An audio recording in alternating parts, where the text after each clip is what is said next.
Welcome to the Handcrafted Podcast, the business of making things. I'm Paul, founder of Philadelphia Table Company and the Handcrafted Network, and I believe great craftsmanship deserves great business strategy. This podcast is for makers who want to build not just great products, but a thriving business. Each episode will dive into the mindset, systems, and skills that turn craft into success.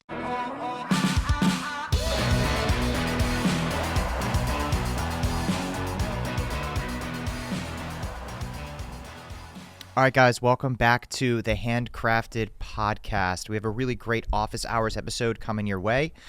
Thank you so much to everybody who submitted questions. Unfortunately, I cannot get to every single question here, so I'm going to get to as many as I can. We have some really, really good questions. If you have a question that you would like to be considered for the next office hours, please send me an email, paul@thehandcraftednetwork.com. I can't wait to answer your questions. It's one of my favorite things is to get mail from you guys and to give you guys sort of what you need, what you're looking for as you sort of grow your businesses. So, quick reminder, this podcast is brought to you by the Handcrafted Network. The Handcrafted Network is an online community where it connects you with other professional makers, largely woodworkers. We have a few other people starting to join now that are not necessarily woodworkers. And the thing that's really great about it is it's a community of people who really genuinely want to help each other. It's a bunch of professionals who are excited to help. Something that was absolutely amazing that happened last week, I was so pumped to see, was somebody who was really having a struggle with a client paying a final balance or something about a change order. And one of the other group members actually chimed in and went above and beyond. They did phone calls, they connected, they said, hey, I've had similar problems, and they really helped resolve the issue. And that happened completely outside of my guidance or, overseeing it in any way. So there's a really amazing group members in here that really want to help you grow your business. There's also a classroom section. It's a great place for you to learn and sort of do self-teaching things. I have a bunch of worksheets and self-taught lessons and modules in the classroom section that really talk about everything from shipping to hiring to marketing to pricing. All of that sort of stuff is in the classroom section. So if you're interested in growing your business, if you're interested in being part of a community, I know being a business owner is lonely. I know being a maker business owner is even more lonely. Join the group. There's a bunch of people in there that want to help, that are all part of the community, and I'm sure you yourself would also be able to offer a lot of insights to the group. So if you're considering joining, if 2026 is your year, or if you're struggling, if you're trying to figure out what the heck do I do next, I highly recommend joining the group. If you have any other questions, it's paul@thehandcraftednetwork.com.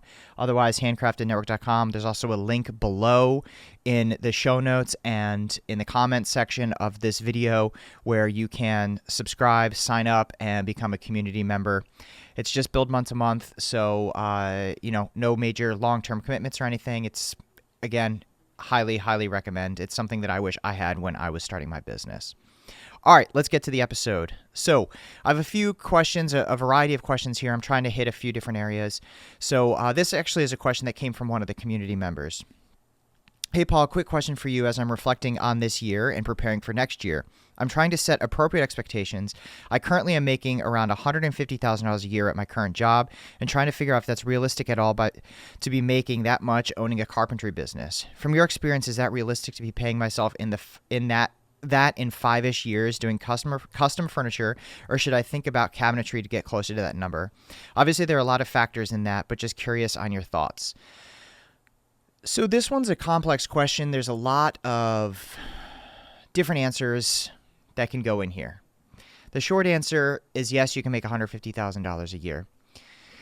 The thing that I don't have the answer for is how long is it going to take you to get there? It takes a long time to grow a business, and whatever your specific business focus is, whether it be furniture, whether it be carpentry, kind of gets a little bit tricky. So just to get into the weeds a little bit here, one thing I've noticed is people who are doing custom built-ins, people who are doing cabinets seem to be making cash a little bit faster just because those are higher ticket items.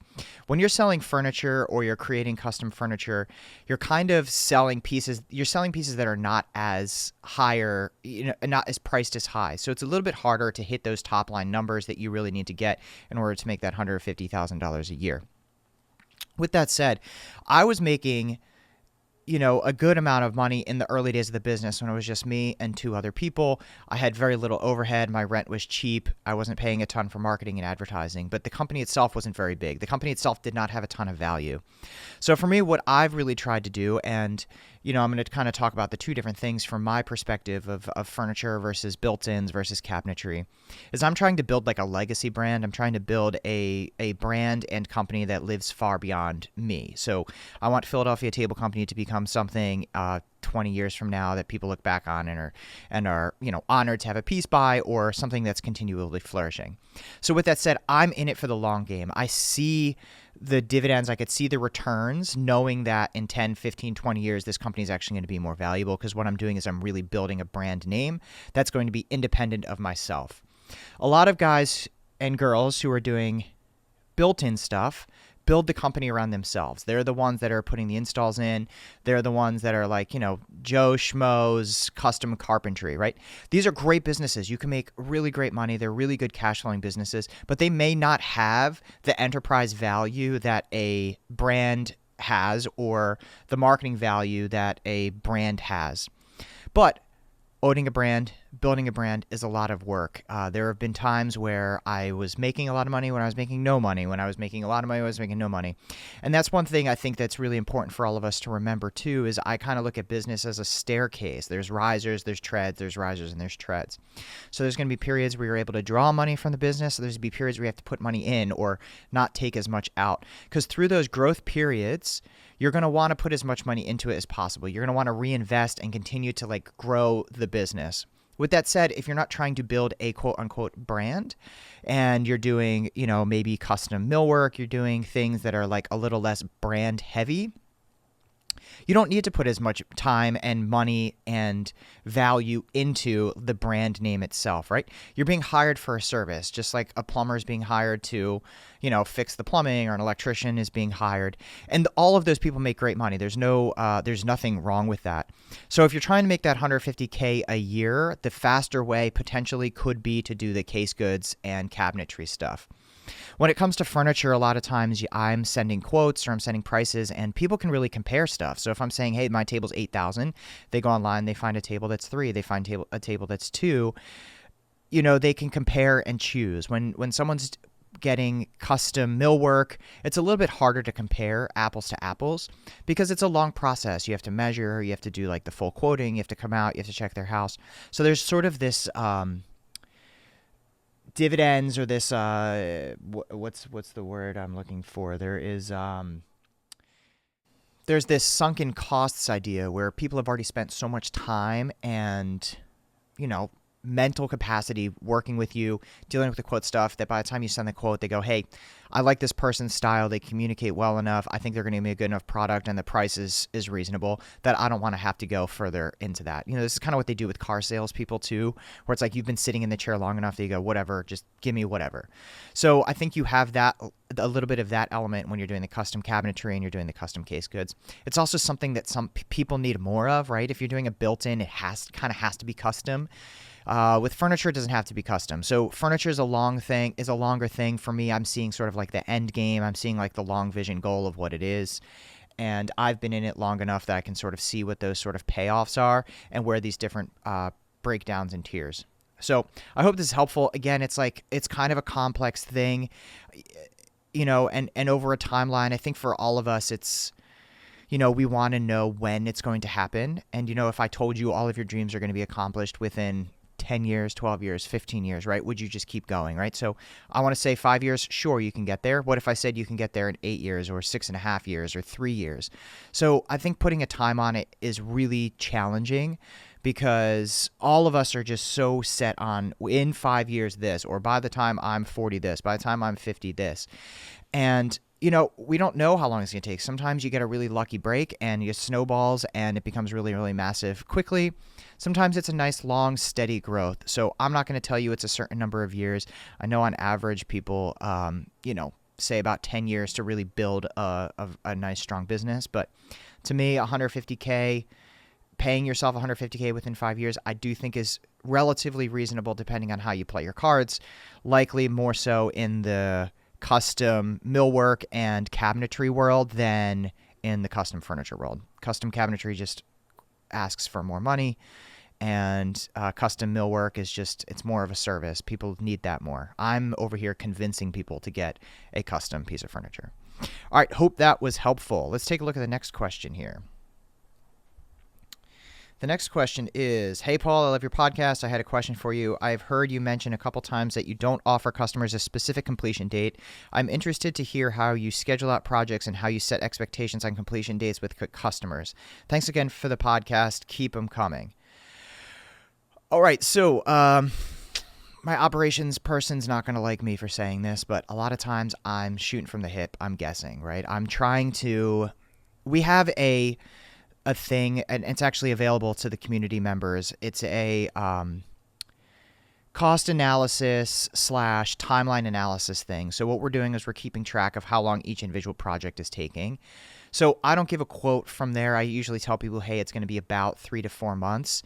And what I'm trying to do is get a better read on how long certain things are taking. It's really hard to schedule specific completion dates, and I don't really like to until we get close to the end. What we're doing is we're doing custom, we're building stuff top to bottom, right? So sometimes if I'm saying, hey, it's going to be delivered by January 31st, and extension slides aren't working right, some finish isn't drying properly, it's just you're setting yourself up for failure. So what I like to do is just give a little bit of a ballpark range. Usually I say about 3 to 4 months, and people usually tend to be lenient around that time. Obviously, if 4 months turns into 5, 6, 7, 8 months, that starts to become a problem. But it's really hard to really dial that in. I know there's a bunch of apps that a bunch of other guys in the community are using called Monday. I think Monday can be good, but again, there's just so many in the custom fabrication world. There are just so many things that can change. There are so many variables. Parts can be, maybe the hinges are out of stock. So the best thing I can do is just keep a running tally of how long about each project is. So how long is it taking to complete X, Y, and Z project, and just going based on that. It's kind of like a gut thing. We can also sort of start to figure it out because when I'm quoting things based upon how many hours they're taking. So I can sort of get an idea of in people's queues, hey, I think this is going to be a week, I think this is going to be a 2 week, and we could really get a little bit closer of like a pinpoint thing. And I'm sure from an operational standpoint, my operator would probably want me to be able to give a more definitive answer. But I'm just giving clients 3 to 4 months. We're actually closer to 4 months now. So we need to start tightening that up. But that's usually about the right thing. The one thing that actually matters a little bit more that I've been trying to pay attention to as opposed to like actual timeline of projects is cash going out. So like using an accrual method of making sure that you're shipping a certain amount of dollars per month. And if you stay in line with that, it kind of lines up. So the general rule of thumb at the bare minimum is $150,000 per employee per year. So if you're dividing that by 12, I don't know what the heck that comes out to. I don't have my calculator, but whatever that number is, that's how much you need to get out per month. And that sort of helps you sort of guarantee, hey, if this is the amount of stuff, this is the amount of employees I have, this is what I can sort of guess as sort of my ballpark number. I wish I had a clear answer for you, but as furniture makers, people see it a little bit more as like art in a way. So I'm able to sort of be like, hey, it might take a little bit longer. It might be a little bit quicker. I have a tendency to, I would rather underpromise and overdeliver than overpromise and underdeliver. So I'm always telling people it's going to take a little bit longer than it is. But I think the big part is just paying attention to how long each individual project is and just continually work on your efficiency, dialing in the speed at which you're doing it, dialing in the efficiency. So it's not necessarily speed, it's about being efficient. So I wish I had like a better answer to this as far as like giving them a specific completion date, but I always just say it's vague based upon what we're doing. For 10 years, I've never given anyone a specific completion date unless they said, hey, I'm opening a restaurant and I need it done by February 3rd. Then we go, okay, cool. We're going to grind to hit that date. But otherwise, most of the time I try to give a little bit of a loose number. And that's why I like the idea of 3 to 4 months as opposed to saying like, 12 to 16 weeks, because, 13 weeks, 14 weeks, like 3 to 4 months, if it pushes to be a little bit 5, it's not, a huge deal, just because it's kind of like a bigger window. So that's what I do. If you have any ideas or if anybody else out there has any ideas, I'm totally open to hearing them. Just send me an email, paul@thehandcraftednetwork.com. I'd love to hear what your thoughts are. All right. next question. And I believe this is, no, one more question after this. I've been enjoying the podcast. I've been full-time woodworker for about 5 years and doing pretty well with a couple of items that are the meat and potatoes of my business. I was just listening to your last couple of episodes and a couple of questions came to mind. I'm on the verge of hiring a part-time person to help me, but the biggest expense for me is having the proper workers' comp insurance. I'm in California, so I imagine the laws will be different in your state. Hope you could give me some advice on that. So workers' compensation is definitely an expensive thing. I got very fortunate with my workers' compensation. So I was 1099ing my employees for a very long time. So don't let this be the thing that stops you from doing it. I can't look, I'm not a lawyer. I'm not a HR expert, anything like that. And California may be very different than Pennsylvania and New Jersey where we work. But I was able to do 1099 employees for a little while until I basically was like, hey, these guys are pretty much full-time. So if you're trying to just bring in somebody part-time, it might make sense to just make them a 1099 and then they're responsible for their own insurance, their own tools, and all that sort of stuff. If you're beyond that point and you want to bring somebody on full-time, the way I found my insurance actually was through a contractor that I knew I was sharing a space with, and I said, hey, who is your insurance agent? So the people who do like your house and your car and all that stuff aren't really versed in this. I would try to pool a network of people. If you're in the community, I share my guy's number, and I think he actually helps a lot of people. So, and a lot of other people, this has been a common conversation and a common question in the group. A lot of people have been sharing their different agents' contact info in there. So if you're able to join the group, you can see a lot of those contacts there. Otherwise, ping your network, ask people around you in California. Again, contractors have to have insurance. So I would ask kind of a local contractor to see who they're using for insurance or who their insurance agent is, because those insurance companies usually are able to do the furniture thing. The other thing that I would do is, or woodworking, whatever it is you're doing, the other thing I would do is make sure you're shopping around. I know a lot of people who just take the first quote, oh, this works, so I'm going to do this. But I actually shopped around and I found an amazing sweetheart deal. I don't even pay that much in insurance because I have an amazing agent who was able to find sort of like the different ideas, the different ways of doing it. So like a workman's comp, and that is a different insurance than my vehicles, which is maybe a different insurance than my building and all of that sort of stuff. So they're kind of all different things, but it's all under one umbrella, the same agent. So try to find yourself an insurance agent that can really help with this. And again, you're going to want to be looking at people that are different than, like, don't go to your local State Farm or your Allstate or whatever. Try to find a person, an agent who knows how to do this sort of thing. And usually contractors are really well connected to that. So I would definitely make sure you ask a contractor. All right, next one. What do I have? Hey, Paul, nice job on the podcast on January 11th about website musts. I've really enjoyed your podcast and have learned a lot. I work out of a small shop home and do a lot of one-off commissions, which have their challenges. When it comes to pricing, I'm constantly underpricing my work and would love to hear more about pricing for smaller shops. Keep up the good work. Thanks a ton. All right, so this one is always a favorite, fan favorite. Everyone loves to figure out how to price their work. The best way that, and I've been advising everyone, all my private clients have been doing this, everybody in the community, anybody I talk to, I say, hey, if you're going to do one thing for 2026, it's to get your pricing right. The best way to get your pricing right is to start tracking your projects, start figuring out how long they take, how much materials how much you're spending on materials, how much your overhead is, all of this sort of stuff. In the group, I have a margin analysis, margin calculator, the same thing I talked about that we use to sort of track our time at PTC. But for a long time, I didn't really know how much things were costing. I had a mentor of mine who actually I bought the building from, purchased some furniture from me, and he asked, hey, Paul, I'm buying this table from you just out of curiosity. And because he's a mentor, I have no problem sharing this stuff. He's a successful business owner himself. He said, Paul, how much are you making on this table? And I was like, I don't know, like about $600 or something, $800, whatever the number was. And he goes, dude, there's no about in business, right? You need to know exactly what it is you're making. So he turned me on to the whole idea of work orders. So work orders are where you track your hours, or your employees track their hours, and they write down, hey, these are the things that I'm doing. So as a single person shop, you should start doing this anyways, because when you start bringing people in, you'll start to have an expectation of how much you're spending on it. Also, you might be like, a lot of guys who are single shops, it's like, oh, I'm only out $1,500 in materials, but it might have taken you 150 hours to do, and you're working for $10 an hour, right? So that's totally not worth it.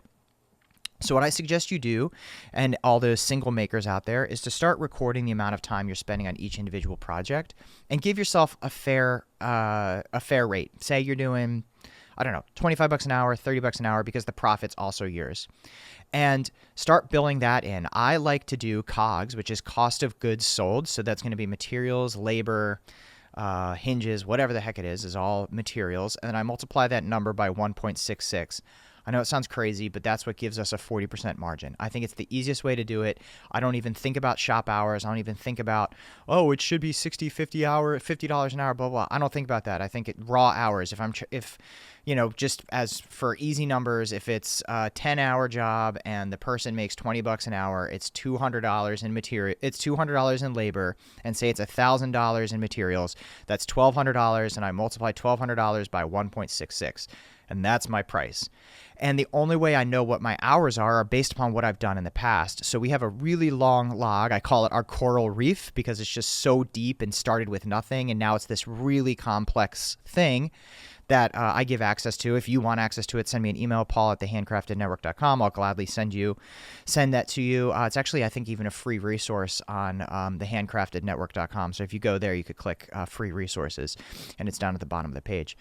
But so what I do is I use that to track my hours and figure out if we do a project like John, again, I know it's going to take us 20 hours, and then I price it based upon that. So the only way you could really do accurate pricing is knowing how much it's costing you to make it, and then going from there. In the meantime, what you should be doing is guessing how long it's going to take you, figuring out, giving yourself like a fair rate in hours, figure out what you want for your profit margin to be, figure out your cost of goods sold, and spit it out that way. What I did and what I'm telling you to do is very different. When I was in your stage, when I was just a single shop, I didn't know what the heck I was doing. I was being a complete idiot. I was I was selling a piece of furniture. Back then it was just crap wood. Say I sold a table for $1,500, which is probably what I did. I would say, okay, materials are $500. I'm going to charge $1,000 in labor. I'm going to make this thing, and I'm going to put that $1,000 in my bank account so I could pay my rent. Guess what happens? You start to run out of cash. You don't have money to afford rent moving forward. You are depending on deposits to pay for the next project.